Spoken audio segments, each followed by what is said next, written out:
Hi, my name is Aarti Sampath and welcome back to yet another exciting video. So today, we're making fried chicken. Who doesn't love it?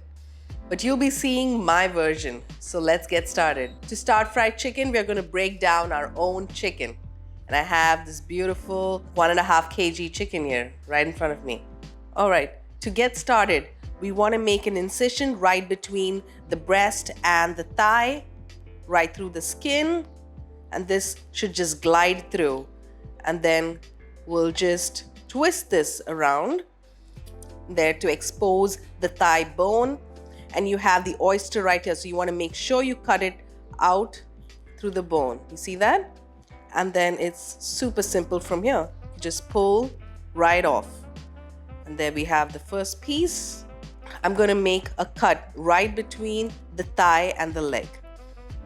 So we have two pieces here, and we're going to repeat the process on the other side. Now, to cut the breast, we'll just make one easy incision right in between the two breasts, and you'll feel a bone. So you want to cut between both those bones and just allow your knife to glide through. You see how easy that is? And I have my breast right off. Isn't that beautiful? The breast with the skin on. I like using skin on chicken. It's more flavor, more fat, and it also gets crispier. So glide your skin to the other side. Make sure you don't want to waste any flesh. You want to get as much flesh off the bone.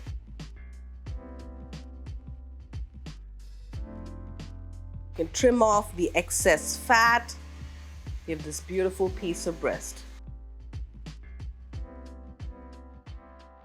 And now for everyone's favorite piece, the wing. It's a ball and socket joint, so you just want to get that off very easily. You don't have to saw through any bone. Same on the other side. Feel the ball and socket joint right here and cut. There you go, we have two pieces of wing as well. We can use the carcass for chicken stock, so don't throw this away. Here we have our broken down chicken. So for our beautifully cut chicken, we're going to season it with some Himalayan salt. You could also use kosher salt or sea salt. And you want to season it all the way through. I'm turning the chicken around and I'm going to season it lightly on the other side as well. Once you've salted the chicken, we're just going to place it in a bowl and set it aside. And it's time to make the marinade. To make our marinade, we need a little bit of fresh ginger.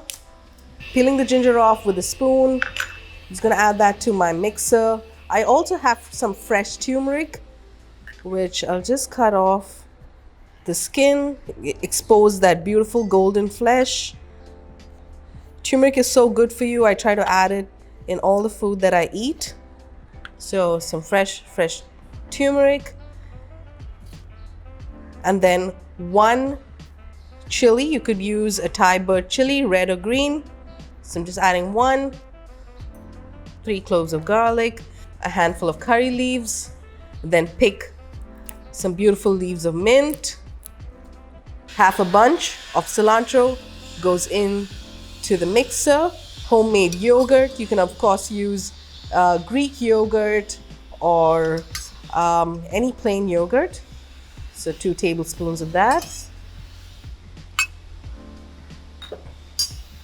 Then I'm going to give this a beautiful blend. Once I've blended my chutney, adding it to my chicken, and then I'm squeezing half a lemon, the juice of half a lemon.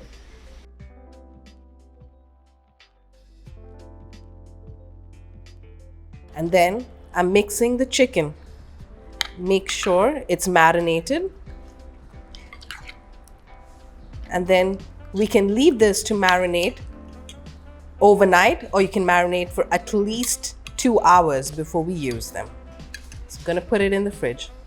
So I'm getting the dredge ready for our chicken. We have 2 cups of all-purpose flour, And then to add a little depth, I'm using some ragi flour. It's sort of like spelt flour. And a good pinch of Himalayan salt. So we'll just mix that and we're ready to dredge our chicken. So I have a drumstick, I have a nice piece of breast. I'm dredging my chicken, making sure all that flour gets into the crevices so it's nice and crunchy when we fry, and setting it aside. To fry our chicken, I'm using some groundnut oil, but you can use any neutral vegetable oil. Filling my pan up to an inch.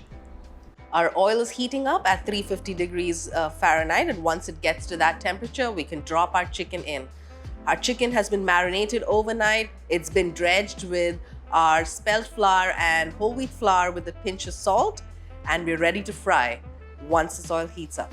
So the oil has come up to 350 degrees. I'm dropping my chicken pieces carefully to avoid splatter. And then you just let it be for up to 7 minutes on either side. We'll use a meat thermometer once it's ready to check if it gets to 165 degrees and above, and then it's ready to eat. And then after that, we're going to make a delicious salad to go along with it. So the chicken has got nice and golden on one side. It's ready to flip on the other side. Chicken should cook within 15 minutes at the most. You don't want to dry the chicken. You want it to be crisp on the outside, super tender, and juicy on the inside. Oh, now our chicken is ready. It looks yummy and golden. I'm gonna lay it on paper towels for all the excess oil to drain off, and now we'll quickly make our salad. So I'm making a super fresh salad with some green beans, and I have some fresh cucumber that I'm just shredding into the salad.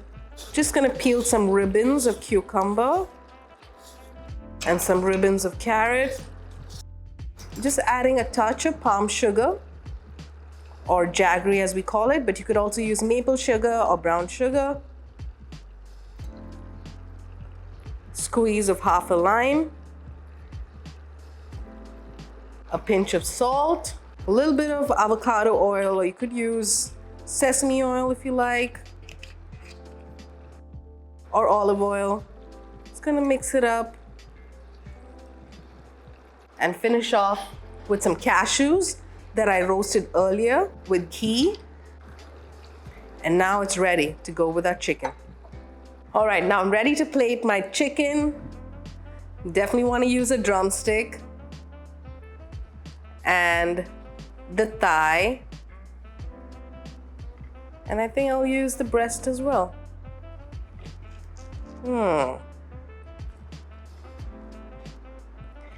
And then the salad right around it.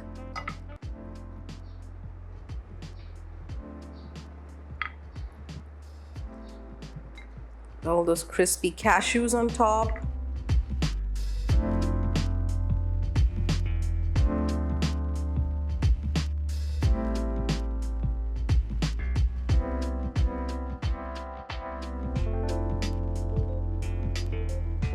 Appa, why don't you come taste the chicken and let me know what you think? Yeah, you've been struggling quite some time with this.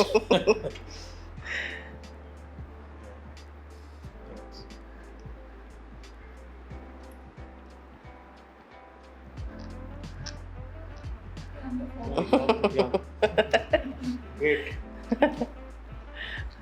All right, it's time for me to try it.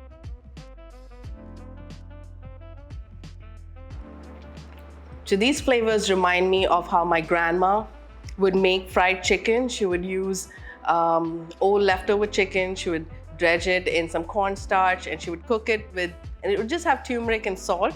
So it's an ode to her. And I really love this dish and I hope my family enjoys it and I hope you try it too. I hope you like the content that I put out. And if you have more suggestions, please write to me. And if you like to watch videos like that, please like and subscribe to my channel, Chef Aarti Sampath, and see you soon. Thank you.